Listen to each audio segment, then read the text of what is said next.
Welcome to we are nursing academy. मैं राजेंद्र सिंह आपका बहुत बहुत स्वागत करता हूँ। आज फिर से कुछ रिसेंट रिपीटेड क्वेश्चन में लेके आ गया हूँ जो डीएचए, एमओएच, हाथ, ओएमएसबी, एमओपीएच, एनएचआरए, प्रोमेट्रिक एग्जाम्स के लिए बहुत ज़्यादा इंपॉर्टेंट है, बार बार रिपीट हो रहे हैं और रिसेंटली आए हुए हैं। तो हर एक क्वेश्चन आपके लिए बहुत ज़्यादा इंपॉर्टेंट होने वाला है, तो वीडियो को शुरू से अंत तक जरूर देखिएगा। एक बार वीडियो को लाइक कर दीजिएगा, शेयर कर दीजिएगा, जिन्होंने भी चैनल को सब्सक्राइब नहीं किया एक बार सब्सक्राइब कर दीजिएगा। हर एक बंदे को कमेंट करना जरूरी है ताकि आपकी प्रैक्टिस होती रहे और मुझे भी लगे कि हाँ, मेरा भी साथ साथ में इंटरेस्ट बढ़े, ताकि मैं जल्दी जल्दी वीडियो लाता रहूँ। तो चलो चलते हैं अब आज के क्लास के ऊपर। लास्ट क्लास में हमने एक क्वेश्चन छोड़ा था, इन evaluating the appropriate of various exercise enjoyed by a patient with osteoporosis the nurse would recommended। तो वहां पे करेक्ट आंसर था, वो था ऑप्शन ए, वॉकिंग। ऑलमोस्ट सभी बच्चों ने सही आंसर दिया था इसका। Walking is correct answer. चलो चलते हैं आज के क्वेश्चंस के ऊपर।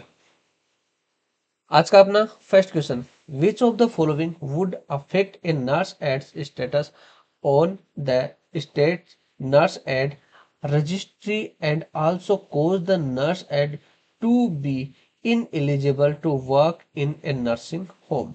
ऑप्शन देखें।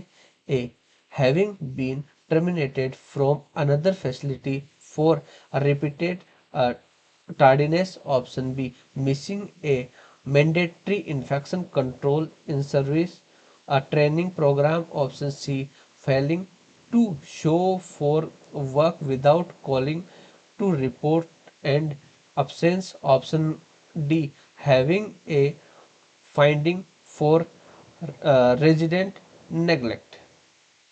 विच ऑफ द फॉलोइंग, इनमें से कौन सा अफेक्ट है जो नर्स एड के स्टेटस को इफेक्ट करता है on the state's nurse at registry and also cause the nurse at to ineligible to work in nursing home।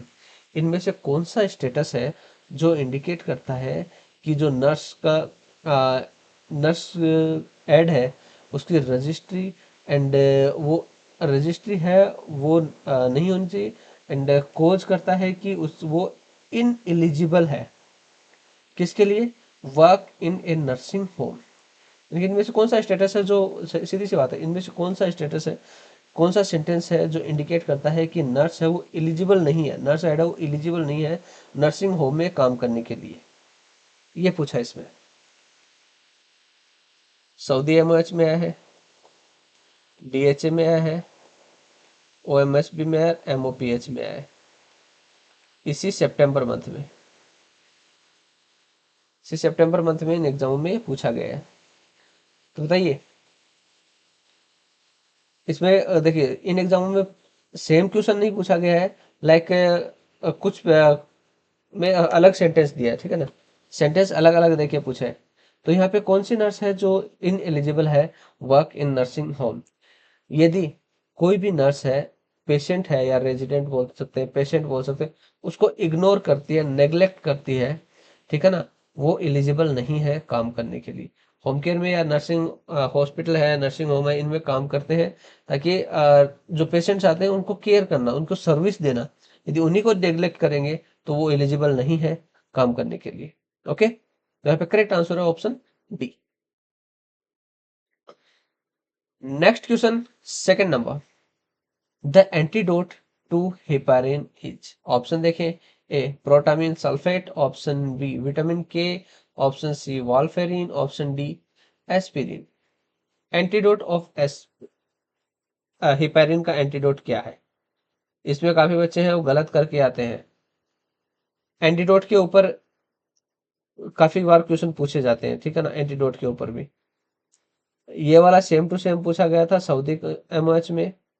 एक और एंटीडोट पे आया है डीएचए के एग्जाम में, और कुवैत के एग्जाम में भी एंटीडोट पे क्वेश्चन आया है इसी मंथ। तो एक बार एंटीडोट्स आप अच्छे से देख लेना, ठीक है, एंटीडोट्स के बारे में अच्छे से पढ़ लेना आप। तो एंटीडोट ऑफ हेपारिन, हेपारिन का एंटीडोट होता है प्रोटामिन सल्फेट। काफी बच्चे हैं विटामिन के करके आते हैं, ठीक है ना, विटामिन के आंसर करके आ रहे हैं काफी बच्चे, तो यहाँ पे विटामिन के नहीं होगा, प्रोटामिन सल्फेट होगा।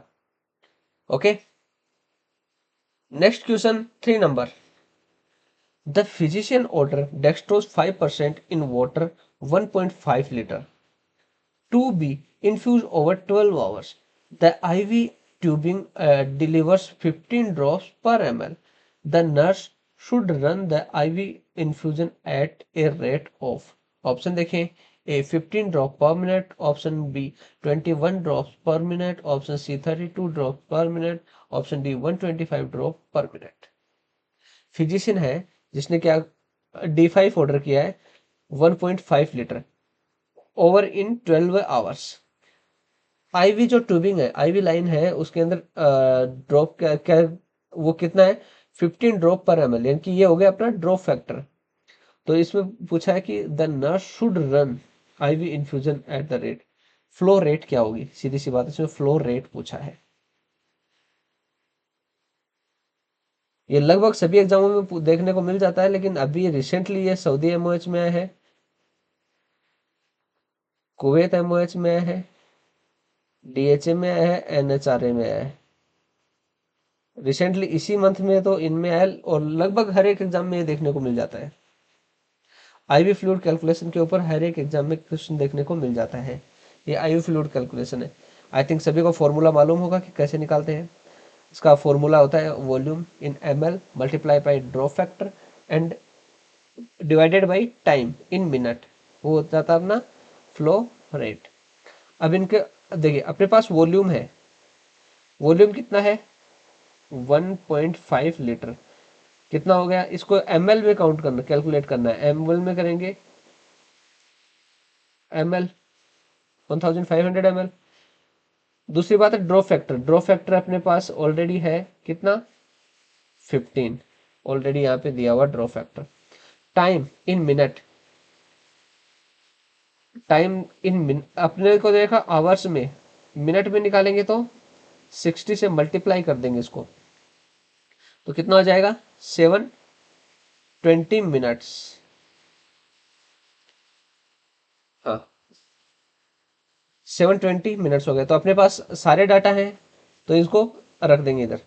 वॉल्यूम है 1500, मल्टीप्लाई कर देंगे इसको 15 से, डिवाइडेड बाई 720। आपको बुक मिलेगी, वो स्लेट मिलेगी उधर कैलकुलेट करने के लिए, इजीली आप ऐसे कैलकुलेट कर सकते हैं, ठीक है ना।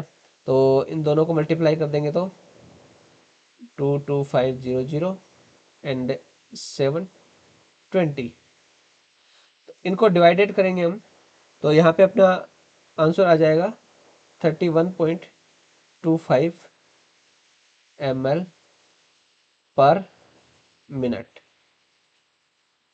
अब इससे इसके आसपास कौन सा है अपना 31.25 के आसपास कौन सा आंसर है, तो वो है अपना option C 32 drops per minute. यदि अपने पास ऑप्शन में यदि 31 भी ऑप्शन में होता तो उसको प्रायोरिटी देते हैं हम। ये मैंने पहले ही बताया कि 0.5 से ऊपर है, 0.5 से कम है तो सेम ये वाली रेट आ जाएगी, 0.5 से ज्यादा है तो +1 हो जाएगा, ये पहले ही बताया, ठीक है ना। तो यहाँ पे इसको छोड़ो, अभी इसके आसपास 31.25 के आसपास कितना है 32, तो यहाँ पे यही आंसर हो जाएगा 32 drops per minute. Okay, next question 4 number, what's the best time of nursing home care evaluation. Option देखें, A end of the first month, option B end of each visit, option C after 2 months, option D none of the above. Best time of nursing home care evaluation, nursing home care के evaluation का best time क्या है, ये पूछा है। DHA में आया है, एमओपीएच में आया है और ओएमएसबी में आया है इसी सितंबर मंथ में। तो बताइए नर्सिंग होम केयर के इवैल्यूएशन का बेस्ट टाइम क्या है। देखिए नर्सिंग होम केयर है, जो भी होम केयर है, हॉस्पिटल है, सेक्टर यानी कि कोई भी हेल्थ सेक्टर है, उसकी ईच विजिट के बाद में इवैल्यूएशन होना बेस्ट होता है। ओके, ईच शिफ्ट या बोलते हैं ईच विजिट बोल सकते हैं, ईच शिफ्ट बोल सकते हैं, ठीक है ना। यहाँ पे करेक्ट आंसर होगा option B end of the visit. जब भी विजिट हो जाता है उसके एंड में उसको हम इवोल्यूट करना इज बेस्ट। समझ गए? यहाँ पे correct answer option B, end of each visit. Next question 5 number, all of the following is used central venous catheter except। Option देखें, A IV medication are irritating to peripheral venous, option B clients are require short term IV medications, option C client are require long term IV medications, option D difficult to insert peripheral catheter। All of the following use, सभी patient है जिनको central venous catheter use करते हैं, accept पूछा है इसमें। मैं बार बार बोलता हूँ कि एक्सेप्ट जहाँ पे आ जाता है उसका मीनिंग उल्टा हो जाता है। यानी कि इसमें पूछा कि सारे के सारे पेशेंट है, जितने सेंटेंस दिए, जितने पेशेंट कंडीशन दी हुई है, सबको हम सेंट्रल वेनस कैथेटर यूज कर सकते हैं एक्सेप्ट एक को छोड़ के, वो बताना है आपने। सऊदी एमओएच में आया है, डीएचए में आया है, हाथ के एग्जाम में आया है, इसी सितंबर मंथ में है। तो कौन सा पेशेंट है जिसको हम सेंट्रल वेनस कैथेटर यूज नहीं करेंगे? तो इनमें से है जो जिस पेशेंट को शॉर्ट टर्म के लिए आईवी मेडिकेशन चल रही हो, तो कैनुला के जरिए भी दे सकते हैं ना। तो यहाँ पे करेक्ट आंसर होगा option B, clients require short term IV medication. Okay, short term के लिए देना है तो उसको पेरिफेरल लाइन से भी दे सकते हैं। Okay, next question 6 number, a 68-year-old woman is receiving parental nutrition at home. The district nurse visits the woman and notes that she has gained 1 kilogram of weight since a health provider has visited 1 week ago. There is pitting edema of 2 plus of the lower extremities. The patient is alert, active, and oriented. Which nursing diagnosis is most appropriate? Option देखिए, A impaired gas exchange, option B fluid volume overloaded, option C imbalanced nutrition, option D non compliance। एक 68 year women है, 68 year women है, जिसको जो receive करिए parental nutrition, जिसको home पे parental nutrition चल रहा है। जो इसमें आगे दिया है डिस्ट्रिक्ट नर्स है, उसको वुमन को है विजिट कर रही है, घर होम पे विजिट करती है। उसने नोटिस किया है कि उसने 1 किलो 1 kg है वेट गेन कर लिया है लास्ट वीक में। जब पिछले वीक जो स्टेट नर्स थी, डिस्ट्रिक्ट नर्स थी, वो जो विजिट करने आई थी, उससे 1 kg इंक्रीज कर दिया है, बढ़ गया है। और उसने साथ में नोटिस किया है कि पिटिंग एडिमा +2, उसको एडिमा है कहाँ पे? लोअर एक्सट्रीमिटीज पे +2 एडिमा है। पेशेंट है वो अलर्ट है, एक्टिव है, ओरिएंटेड है। ठीक है, तो इसमें पूछा कि विच nursing diagnosis is most appropriate, कौन सा नर्सिंग डायग्नोसिस है यहाँ पे मोस्ट अप्रोप्रिएट होगा? बताइए कौन सा नर्सिंग डायग्नोसिस यहाँ पे मोस्ट अप्रोप्रिएट होगा? सऊदी एमओएच में आया है, कुवैत एमओएच में आया है, डीएचए में आया है, और हाथ के एग्जाम में आया है इसी सितंबर मंथ में। तो बताइए कौन सा नर्सिंग डायग्नोसिस है मोस्ट अप्रोप्रिएट होगा इसके लिए? एडिमा हो गया है, 1 किलो वजन गेन किया है, प्लस पेरेंटल न्यूट्रिशन चल रहा है, तो यहाँ पे अपना करेक्ट आंसर होगा वो होगा option B, fluid volume overload है यहाँ पे। ठीक है ना, लोअर एक्सट्रीमिटीज में वो स्वेलिंग तो है ही है, एडिमा तो है ही है उसके साथ में, लेकिन पेशेंट है अलर्ट है, एक्टिव है, ओरिएंटेड है। ठीक है ना, तो यहाँ पे करेक्ट आंसर होगा ऑप्शन बी। चलते हैं नेक्स्ट क्वेश्चन पे, 7 number, the ICU nurse is preparing the instruments needed for endotracheal intubation. The nurse is knowledgeable that client in the ICU often need mechanical assistance to maintain a patent airway. Which of the following is not an indication for endotracheal intubation? Option देखें, A prolong mechanical ventilation, option B ineffective clearance of secretions, option C high risk of aspiration, option D respiratory distress। ICU nurse है, एक ICU nurse है जो prepare करिए instruments जो need जिनकी जरूरत होती है एंडोट्रेकियल इंट्यूबेशन के अंदर, ठीक है ना।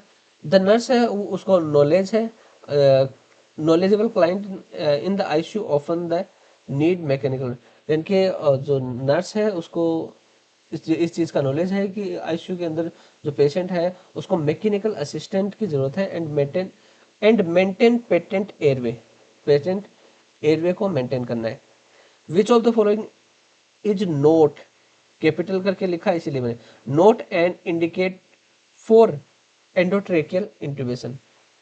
कौन सा पेशेंट है जिसको जो इंडिकेट नहीं करता है कि उसको एंडोट्रेकियल इंट्यूबेशन है, एंडोट्रेकियल इंट्यूबेशन करना है, वो इंडिकेट नहीं करता है, बताइए।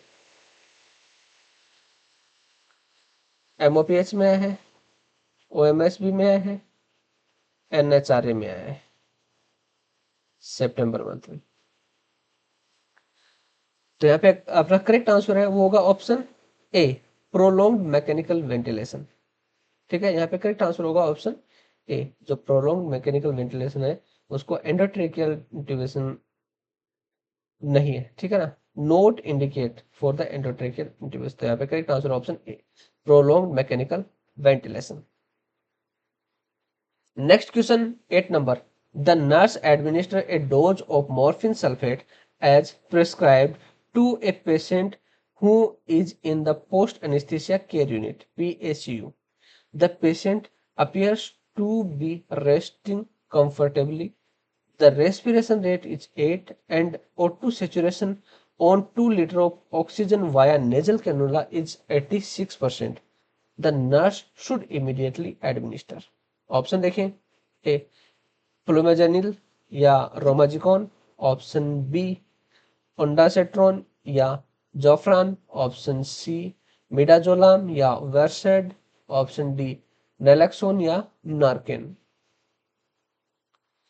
एक नर्स है, administer dose of morphine, nurse है वो एक पेशेंट को मॉर्फिन की डोज है एडमिनिस्टर कर रही है as prescribe of the patient who is in post anaesthesia care unit. Patient है पोस्ट एनेस्थीसिया केयर यूनिट के अंदर है, डॉक्टर ने उसको प्रिस्क्राइब किया है क्या, मॉर्फिन सल्फेट, तो नर्स है उसको एडमिनिस्टर कर रही है।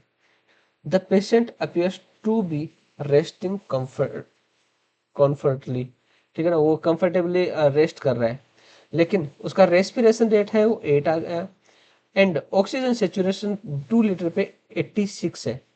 The nurse would be immediately administer, तो नर्स है ऐसी वाली कंडीशन में क्या एडमिनिस्टर करेगी इमीडिएटली, इमीडिएटली ऐसी वाली कंडीशन में क्या एडमिनिस्टर करेगी, बताइए। सऊदी एमओएच में आया है, कुवैत एमओएच में आया है, डीएचए में आया है इसी सितंबर मंथ में। तो बताइए ऐसे वाले कंडीशन में क्या एडमिनिस्टर करेगी। देखिए ये आपको हो सकता है कि जो मॉर्फिन सल्फेट दिया हो उसकी डोज ज्यादा हो गई हो, ठीक है ना, या मॉर्फिन का साइड इफेक्ट हो सकता है जिसकी वजह से रेस्पिरेशन डाउन हो गया प्लस ऑक्सीजन लेवल भी डाउन हो गया, तो हो सकता है कि मॉर्फिन की वजह से वो डाउन हुआ है, साइड इफेक्ट हो गया हो, ठीक है ना। तो मॉर्फिन का एंटीडोट देंगे उसको, तो मॉर्फिन का एंटीडोट क्या होता है, मॉर्फिन का एंटीडोट होता है नेलेक्सोन, ओके, इसको नार्केन के नाम से भी आप बोलते हैं इसको, ठीक है। तो यहाँ पे करेक्ट आंसर होगा option D नेलेक्सोन, okay. Next question, 9 number. For a patient scheduled for a total pancreectomy, the nurse would be instruct the patient that the procedure work most likely cause। Option देखें, A pancreatic ascites, option B chronic pancreatitis, option C diabetes mellitus, option D diabetes insipidus। एक patient है जिसको schedule किया गया है total पेंक्रियाटेक्टोमी, the nurse है वो instruct कर रही है पेशेंट को कि ये प्रोसीजर है मोस्ट लाइकली किसकी वजह से होता है, क्या रीजन है इसका, किस कारण से ये प्रोसीजर किया जाता है, टोटल पेंक्रियाटेक्टोमी, बताइए। ये डीएचए में भी आया, हाथ के एग्जाम में भी आया है, ओएमएसबी में भी आया है। इन एग्जामों में ये पूछा गया है।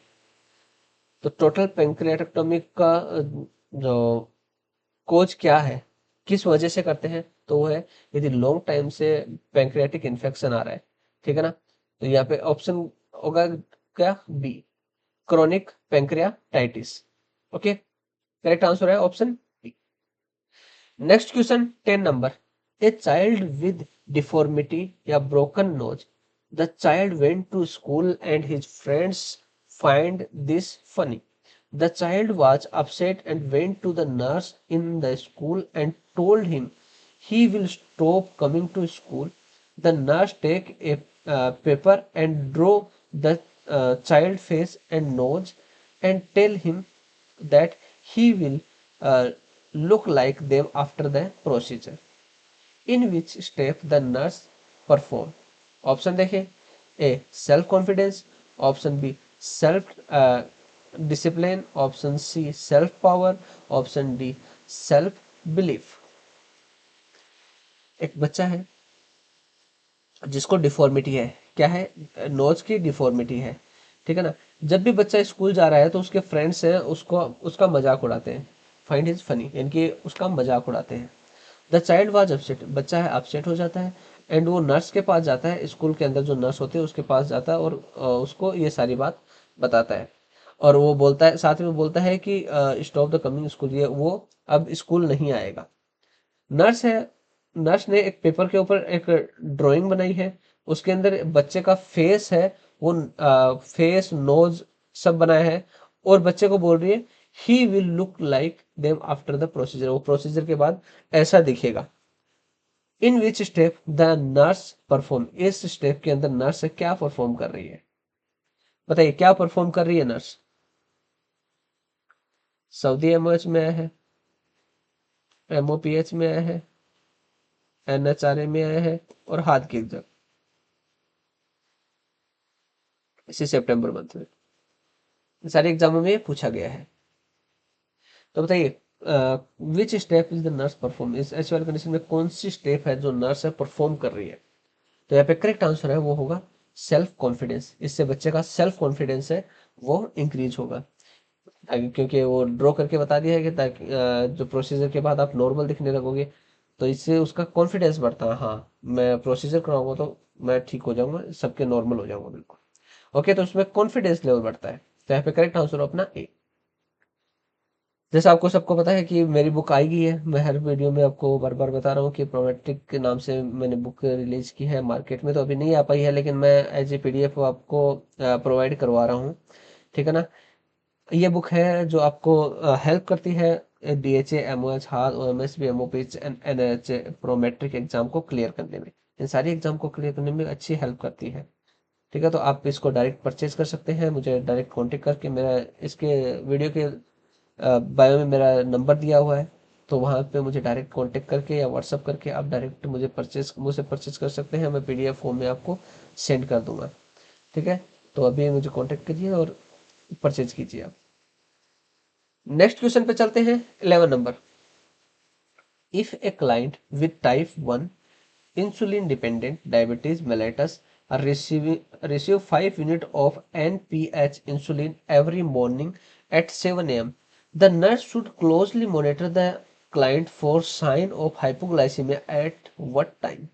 ऑप्शन देखें, A 3 p.m, option B 7:30 a.m, option C 12 a.m, option D 10 p.m। यदि एक क्लाइंट है वो टाइप 1 डायबिटीज है, डायबिटिक मेलाइटस है, इनके इंसुलिन डिपेंडेंट जिसको डायबिटीज है, वो 5 unit NPH insulin every morning में लेता है 7 a.m। नर्स है उसको क्लोजली मॉनिटर कर रही है, तो क्लाइंट के अंदर हाइपोग्लाइसीमिया के साइन किस टाइम पे आएंगे। 7 मॉर्निंग 7 a.m पे नर्स है वो पेशेंट है वो एनपीएच इंसुलिन ले रहा है, ठीक है ना, एच एनपीएच इंसुलिन ले रहे हैं, तो उसमें हाइपोग्लाइसेमिया ग्लाइसीमिया के साइन किस टाइम पे आएंगे, बताइए किस टाइम पे आएंगे। सऊदी एमओएच में पूछा गया है, डीएचए में आया है, ओएमएसबी में पूछा गया है। देखिए एनपीएच जो इंसुलिन है उसका वो इफेक्ट कितने देर के बाद करती है? जो एनपीएच है वो इफेक्ट करती है 6 to 8 आवर्स के बाद इफेक्ट करना शुरू करती है, ठीक है ना। तो अब ये आइडिया लगा लो आप कि उसको 7 AM पे वो ले रहा है, तो कितना बजे उसको हाइपोग्लाइसीमिया के साइन आने के चांसेस है? यानी कि 6 to 8 आवर्स के बाद, ठीक है। तो यहाँ पे अपना 6 to 8 आवर के बाद का टाइम कौन सा है अपना? यहाँ पे ऑप्शन करेक्ट है, ऑप्शन ए। 3 PM के अप्रोक्स उसको हाइपोग्लाइसीमिया होने के चांसेस है, ठीक है ना। तो यहाँ पे करेक्ट आंसर होगा option A. Next question 12 number.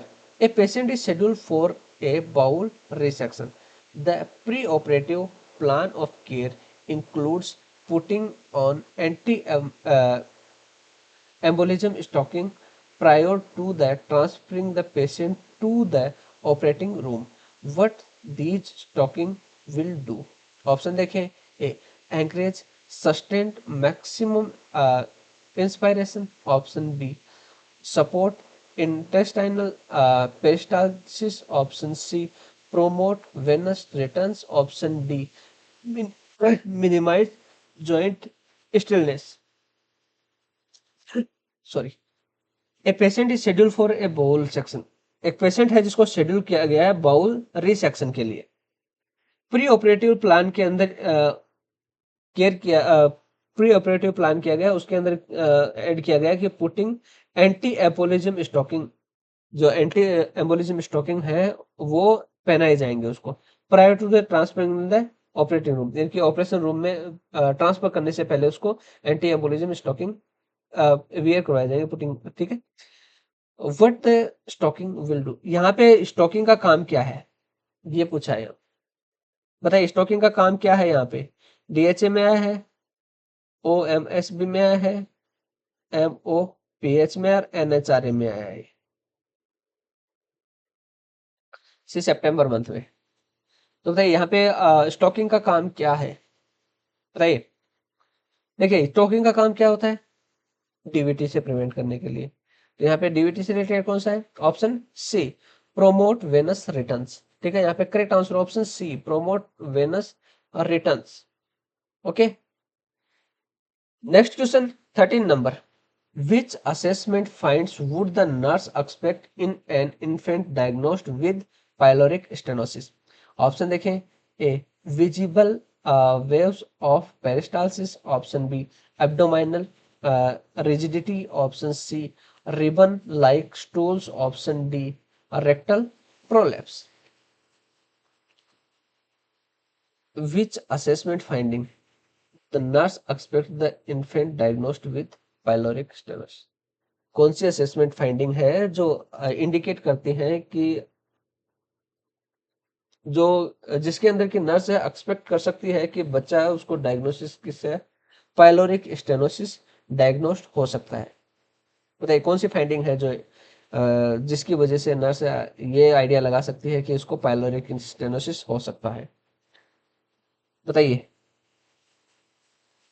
Saudi MOH में आया है, कुवैत एमओएच में आया है, डीएचए में आया है। देखिए पाइलोरिक स्टेनोसिस है, उसके अंदर क्या मिलना देखने को क्या मिलता है?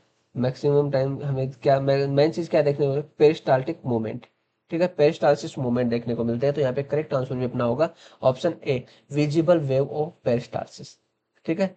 यदि पेरिस्टाल्सिस मूवमेंट है तो ऐसे वाले कंडीशन में हम आइडिया लगा सकते हैं कि इसको पाइलोरिक स्टेनोसिस हो सकता है, ठीक है। Next question 14 number. The nurse collects a urine specimen preoperatively from a child with epispadias who is scheduled for surgical repair. When analyzing the result of urinalysis, which would the nurse most likely expect to note? Option देखें, A hematuria, option B proteinuria, option C bacteria, option D glucosuria. एक nurse है जिसने urine sample collect किया है, specimen collect किया preoperatively from the child with epispadias. Epispadias एक rare deformity होती है, बर्थ डिफेक्ट होता है एक तरह का, ये बहुत रेयर मिलता है, जिसमें कि बच्चे का जो यूरिथ्रा है उसकी ओपनिंग एंड पे ना होके कहीं भी हो जाती है, यानी कि बीच में कहीं पे भी हो जाती है, ठीक है ना, एंड पॉइंट पे। लाइक आपको एक डायग्राम से मैं थोड़ा सा समझाता, लाइक ओपनिंग यहाँ पे होनी चाहिए, तो वो ओपनिंग यहाँ पे ना होके यहाँ पे हो जाती है, यहाँ पे हो जाएगी, यहाँ पे हो जाएगी, यहाँ पे हो जाएगी, ठीक है ना। तो ओपनिंग मेन पॉइंट पे ना होके कहीं पे भी हो जाती है, ठीक है ना, वो कंडीशन है अपने एपिस्पेडियाज, ठीक है ना।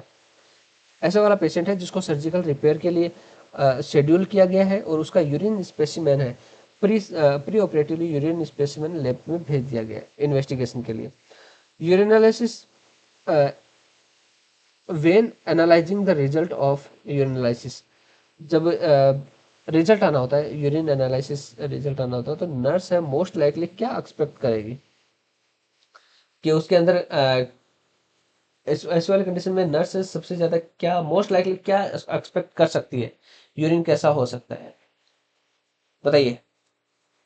ये डीएचए में है, ओएमएसबी में है, एमओपीएच में है और एनएचआरए में भी आया है। इन सारे एग्जामों में सितंबर मंथ में पूछा गया है।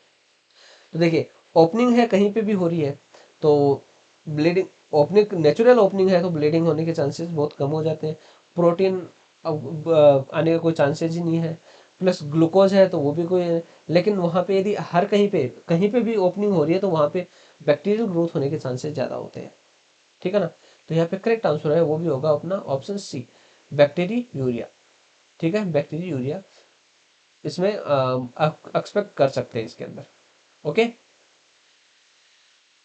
Next question 15 number, which finding provides the best evidence that peritoneal dialysis is achieving a therapeutic effect. Option देखें, A red blood cell count is lower, option B urine output increase, option C potassium level falls, option D appetite improves. कौन सी finding है जो provide करती है best evidence that peritoneal dialysis achieve a therapeutic effect. कौन सी finding है जो ये इंडिकेट करती है, जो भी पेरिटोनियल डायलिसिस दिया गया है उसने थेरापेटिक इफेक्ट है वो अचीव किया है, बताइए। सऊदी एमओएच में आया है, ओएमएसबी में आया है और एमओपीएच में आया है,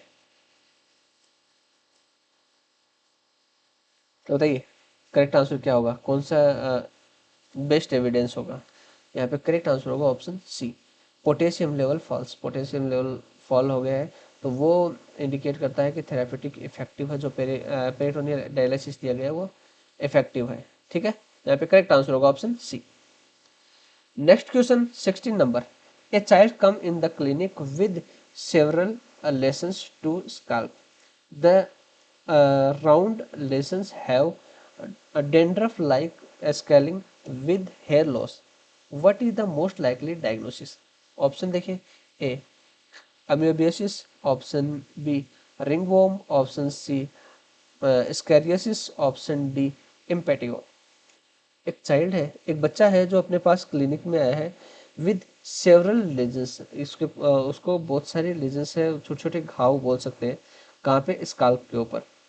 साथ में राउंड लेजेंस है, ठीक है ना, राउंड लेजेंस है with dandruff like scalping with hair loss, यानी कि डेंड्रफ लाइक लेजेंस है, साथ में हेयर लॉस भी है। तो इसमें पूछा what is the most likely diagnosis, इस वाले कंडीशन में मोस्ट लाइकली डायग्नोसिस क्या होगा, बताइए क्या डायग्नोसिस होगा। कुवैत एमओएच में आया है, एनएचआरए में आया है और डीएचए में आया है इसी सितंबर मंथ में। तो यहाँ पे करेक्ट आंसर है वो होगा अपना रिंग वॉर्म। ओके, करेक्ट आंसर होगा ऑप्शन बी, रिंग वॉर्म, ठीक है। ऑलरेडी यहाँ पे देखो, आप इससे भी समझ सकते हैं, राउंड लीजन्स है, इससे भी आप समझ सकते हैं, राउंड शेप लीजन है प्लस डेंड्रफ लाइक स्केलिंग है, हेयर लॉस है, ठीक है ना। तो यहाँ पे करेक्ट आंसर होगा option B, ringworm. Next question 17 number, psychiatric patient appears violence for himself and other was put in the room alone during the period of observation. Then patient calm down and inform the nurse, I am okay now, let me with others. But the nurse refused that as a punishment way, at which underline label with nurse accused under the court. Option देखें, A false imprisonment, option B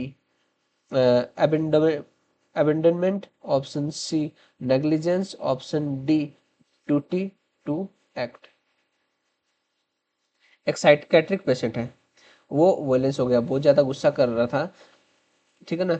for him and other was put in the room alone during the period of, यानी कि एक psychiatric patient था, वो बहुत ज़्यादा violence हो गया था, इसकी वजह से उसको अनदर सेपरेट रूम में उसको रख दिया गया है, सेपरेट रूम में उसको छोड़ दिया गया है।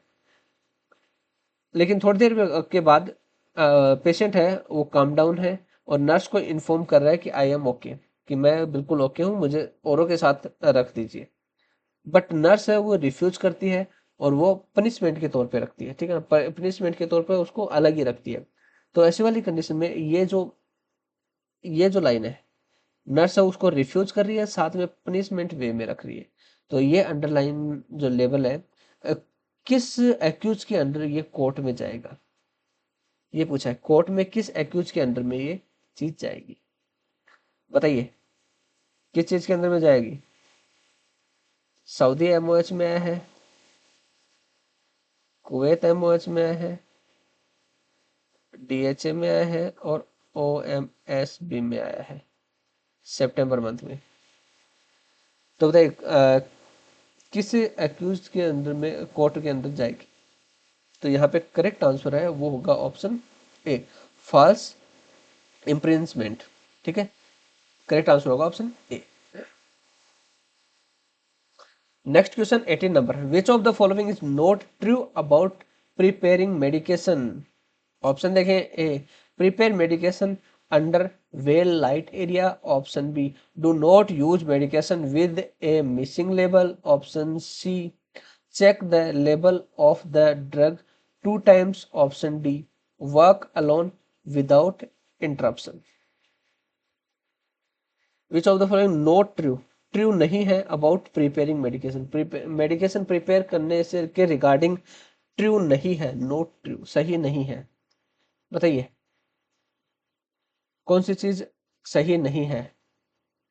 Preparing medication under well lighting, do not use medication with a missing label, check the label of the drug 2 times, option D work alone without interruption. अभी डीएचए में पूछा गया था, हाथ के एग्जाम में भी आया है, ये ओएमएसबी में भी आया है, इन एग्जामों में ये पूछा गया है। और यहाँ के मैंने कम्युनिटी में भी डाला था अपना, ठीक है ना, कम्युनिटी ग्रुप में भी ये क्वेश्चन डाला था, तो काफी बच्चों ने रॉन्ग आंसर दिया था, और वैसे ही वो एग्जाम में भी रॉन्ग आंसर ही करके आते हैं, ठीक है ना। इस क्वेश्चन का करेक्ट आंसर है वो होगा option C, check the level of drug 2 times। क्यों, क्योंकि हमें मिनिमम 3 times लेबल चेक करना होता है मेडिकेशन का, कम से कम 3 टाइम हम लेबल चेक करके उसके बाद मेडिकेशन देते हैं, ठीक है। और यहाँ पे ओनली कितना मेंशन है, 2 times, ठीक है ना। कुछ बच्चे बोल रहे थे कि विदाउट इंटरप्शन, मेडिकेशन हमेशा किसी के इंटरप्शन से नहीं, सेल्फली ही वो करनी चाहिए, प्रिपेयर करनी है। कुछ ने कहा था कि miss do not use medication with a missing level, this is correct. जो मिसिंग लेवल है उसको यूज नहीं करना चाहिए, लेकिन यहाँ पे इस चीज पे कोई ध्यान नहीं देता, नोट ट्रू पे ध्यान नहीं देते हैं वो लोग, ठीक है ना। क्वेश्चन को अच्छे से पढ़ना है, ठीक है। यहाँ पे करेक्ट आंसर है अपना C, check the level of drug 2 times। Next question 19 number, a 40-year-old man present to the clinic with a weight loss of 3 kilograms over the past month. His health problem produce moderate spastic body movement, hyperreflexia, muscles muscular contraction followed by the relaxation and a positive Babin, Babinski reflex. He is difficulty speaking due to poor muscle tone and has recently developed swallowing difficulties. The nurse creates a care plan to address his developing problem, which is the priority nursing intervention. Option देखें, A impaired muscle control, option B increase caloric intake, option C aspiration prevention, option D infection control. ये question इतना बड़ा मैंने इसलिए दिया है कि इस तरह से अप्लाई करके देते हैं क्वेश्चन, ठीक है ना। इस टाइप से पूरा घुमा फिरा के क्वेश्चन देते हैं इस तरह से, तो आपने समझना है कि इसमें मेन चीज पूछी क्या है, ठीक है ना। मेन प्रॉब्लम क्या है और मेन चीज पूछा क्या है, ठीक है ना। इसीलिए इतना सारा क्वेश्चन मैंने जैसा एग्जाम में पूछा गया था ऐसा ऐसा ऐसा कैसा है उठा के दिया। एक एग्जाम में एज इट इज ऐसा ही पूछा गया था ये, ठीक है ना। देखिए 40 ईयर ओल्ड मैन है, अपने पास क्लिनिक में आया है, जिसका वेट लॉस हुआ है 3 kilogram over the past month. एक महीने में 3 किलो वजन कम हो गया है। His health problem reduce moderate spastic body movement, hyperreflexia है and muscular contraction and followed by relaxation and positive Babinski reflex है, ठीक। साथ में देखो, he was difficulty in speaking, यहाँ से मेन चीज स्टार्ट होती है। Difficulty in speaking due to poor muscle tone and recently developed swallowing difficulty. ये अंडरलाइन इसलिए कर रहा हूं क्योंकि इसी में आंसर छुपा हुआ है। swallowing डिफिकल्टी है। The nurse create a care plan to address his developing problems. Nurse है वो क्रिएट करिए केयर प्लान, जो भी प्रॉब्लम डेवलप हुई है। तो इसमें पूछा विच of the priority nursing intervention, कौन से नर्सिंग इंटरवेंशन को हम प्रायोरिटी देंगे। ऑप्शन में जो इंटरवेंशन दिए हुए तो उनमें से कौन सा इंटरवेंशन हम सबसे ज्यादा प्रायोरिटी उसको देंगे, बताइए। सऊदी एमओएच में आया है, कुवैत एमओएच में आया है। सऊदी एमओएच में एज इट इज पूछा गया था, ये जैसा मैंने दिया है एज इट इज पूछा गया है, ठीक है ना। कुवैत एमओएच में थोड़ा सा बदल के आया था, लेकिन मीनिंग यही था। एंड इसके साथ में ओएमएसबी के एग्जाम में भी आया था ये, ठीक है। तो यहाँ पे देखिए मैंने राउंड किया इसको स्वालोइंग डिफिकल्टी। स्वालोइंग डिफिकल्टी है तो हो निगलने में प्रॉब्लम है तो हो सकता है कि एस्पिरेट कर जाए, ठीक है ना। तो उसको सबसे ज्यादा प्रायोरिटी देंगे एस्पिरेशन को प्रिवेंट करने के लिए, क्योंकि एस्पिरेट कर गया है तो रेस्पिरेशन से रिलेटेड प्रॉब्लम है। और मैंने हर एक बार बताया कि रेस्पिरेशन से रिलेटेड कोई प्रॉब्लम नहीं आनी चाहिए सबसे पहले, इसको उसको प्रायोरिटी देते हैं। तो यहाँ पे करेक्ट आंसर होगा ऑप्शन सी, एस्पिरेशन प्रिवेंशन, ठीक है। किसको प्रायोरिटी देंगे, एस्पिरेशन प्रिवेंट, एस्पिरेट ना कर जाए क्योंकि वो उसको स्वालोइंग डिफिकल्टी है, मेन चीज ये है, ठीक है। Next question 20 number, a year old is scheduled to receive the intravenous line, the most appropriate type of resistant to use for this uh, client to prevent remove of the line, IV line would be an। Option देखें, A mummy restraint, option B jacket restraint, option C elbow restraint, option D wrist restraint. A year old यानी कि 1 साल का बच्चा है, यहाँ पे 1 ही साल का बच्चा है, ये ईयर दिया ओनली, तो यहाँ पे 1 साल का बच्चा है जिसको शेड्यूल किया गया है रिसीविंग इंट्रावेनस लाइन, जिसको इंट्रावेनस लाइन पे चलनी है। The most appropriate type of restraint, ऐसे वाले कंडीशन में most appropriate restraint to use for this client prevent removing removal of IV line would be an. यानी कि कौन सा रेस्टेंट देंगे ताकि वो बच्चा है वो जो आईवी लाइन लगी हुई है उसको रिमूव ना कर ले। कौन सा रेस्टेंट देंगे, वो 1 साल का बच्चा है, ठीक है ना, 1 ईयर ओल्ड बेबी है। सऊदी एमओएच में आया है, कुवैत एमओएच में आया है, डीएचए में आया है और ओएमएसबी में आया है।